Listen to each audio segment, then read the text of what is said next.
ប្រិមត្តបាទូស្រីជនក្រោយពេលបាត់ធ្វើការផ្សព្វផ្សាយព័ត៌មាននិងរអ៊ូរទាំរបស់បងប្អូនជីវរដ្ឋដែលលោកធ្វើដំណើរនៅតាមបណ្ដោយផ្លូវ105ស្ថិតនៅលើខ្នងប្រឡាយបឹងត្របែកដោយសារតែបងប្អូនជីវរដ្ឋលោកលើកជាចម្ងល់ថាផ្លូវនេះធ្វើស្អាតហើយធំហើយចុះហេតុអីម្ចាស់រថយន្តទាំងអស់នោះបានយករថយន្តមកឈប់នៅលើខ្នងប្រឡាយបង្កជាការកកស្ទះនិងពិបាកធ្វើដំណើរជាពិសេសនៅពេលដែលស្ទះម្ដងដោយសារតែរថយន្តរបស់ពួកគាត់បានឈប់នៅលើស្នាមដៃបាត់សិតអស់ទៅហើយនោះតែគាត់ធ្វើដំណើរយ៉ាងម៉េចទៅការរអ៊ូរទាំនេះខ្ញុំបាទក្នុងនាមជាអ្នករបបសារព័ត៌មានបានធ្វើការផ្សព្វផ្សាយជូនទៅអាជ្ញាធរនិងជូនទៅបងប្អូនប្រជាពលរដ្ឋសាធារណជនបានជ្រាបក្រោយពេលទទួលបានព័ត៌មានអាជ្ញាធររដ្ឋបាលខណ្ឌសូមជម្រាបជូនដល់ម្ចាស់រថយន្តខុសស្អាតកង់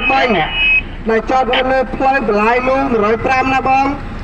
ចាប់ពីថ្ងៃនេះតទៅគឺអត់ឲ្យមានការឈប់ចតនៅលើផ្លូវបន្លាយលូ105ទៀតទេ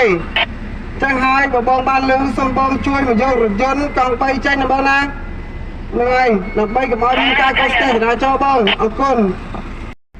បាទសូមជម្រាបសារជាថ្មីដល់ម្ចាស់រថយន្តខុសស្អាតកង់3ដែលចតនៅលើផ្លូវបន្លាយលូ105ទាំងអស់ណាបងចាប់ពីថ្ងៃនេះតទៅគឺឲ្យមានការឈប់ចតនៅលើផ្លូវបន្លាយលូ105ទៀតទេដើម្បីកុំឲ្យមានការកកស្ទះចរាចរណ៍ណាបងណាចឹងហើយបងបានលើសូមម្ចាស់រថយន្តខុសស្អាតកង់3សូមយកចេញជាបន្តណាបងអរគុណ